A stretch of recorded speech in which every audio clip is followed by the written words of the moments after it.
Anchor Shyamala గారు, మీరు కొద్ది రోజులు రాజకీయాలకు విరామం తీసుకోండి. కొద్ది రోజులు లేదా సరైన పాయింట్ దొరికే వరకు ప్రభుత్వాన్ని విమర్శించకండి. ఎందుకంటే మీకు ప్రభుత్వాన్ని విమర్శించడమే కాదు, ఏ పాయింట్ మీద విమర్శించాలో కూడా తెలియట్లేదు. ఫర్ ఎగ్జాంపుల్, రీసెంట్గా కర్నూలులో ఒక వ్యక్తి మద్యం సేవించి డ్రైవ్ చేయడం వల్ల 19 మంది ప్రాణాలు పరోక్షంగా పోవడానికి కారణమైతే దానికి మీరు కల్తీ మద్యాన్ని అంటగట్టారు. 19 మంది ప్రాణాలు పోవడానికి కారణం లేదా? దానికి కారణం ఈ నకిలీ మద్యం కాదా? అంటే క్వాలిటీ మద్యం తాగి డ్రైవ్ చేస్తే యాక్సిడెంట్లు కావా? కల్తీ మద్యం తాగితేనే యాక్సిడెంట్లు అవుతాయా? మామూలుగా క్వాలిటీ మద్యం తాగి డ్రైవ్ చేయొచ్చా? అటువంటి వారికి డ్రంక్ అండ్ డ్రైవ్ కేసులు రాయరా?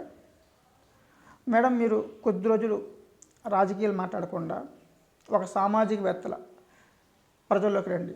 మీరు చెప్పాలనుకుంటే ఒక సామాజికవేత్తల ప్రజల్లో మాట్లాడండి.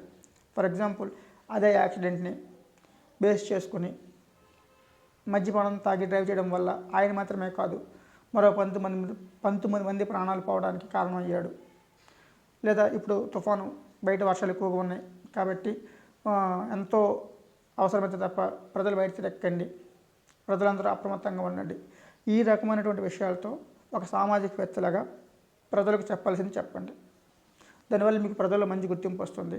ఆ తర్వాత మీరు వైసీపీలో ఉన్న కాదు, ఏ పార్టీలో ఉన్నా సరే కూడా ఆ పార్టీకి మీరు బలం చేకూర్చిన వాళ్ళు అవుతారు. కాబట్టి ఈ విషయాన్ని మీ దగ్గర చేరుతుంది అనుకుంటున్నాను. లేదంటే మీ యొక్క అభిమానులు కావచ్చు, లేకపోతే వైసీపీ పార్టీ కార్యకర్తలు కావచ్చు, మీకు తెలియజేస్తారనుకుంటున్నాను. పోతే వ్యూవర్స్కి నాకు రిక్వెస్ట్ ఏంటంటే, ఈ విషయం మీద మీ యొక్క అభిప్రాయాన్ని కామెంట్స్ రూపంలో తెలియజేయండి. విషయం నచ్చితే లైక్ చేసి 10 మందికి షేర్ చేయండి. ఇలాంటి వీడియోస్ కోసం GLR థాట్స్ ఛానల్ని సబ్స్క్రైబ్ చేసుకోండి.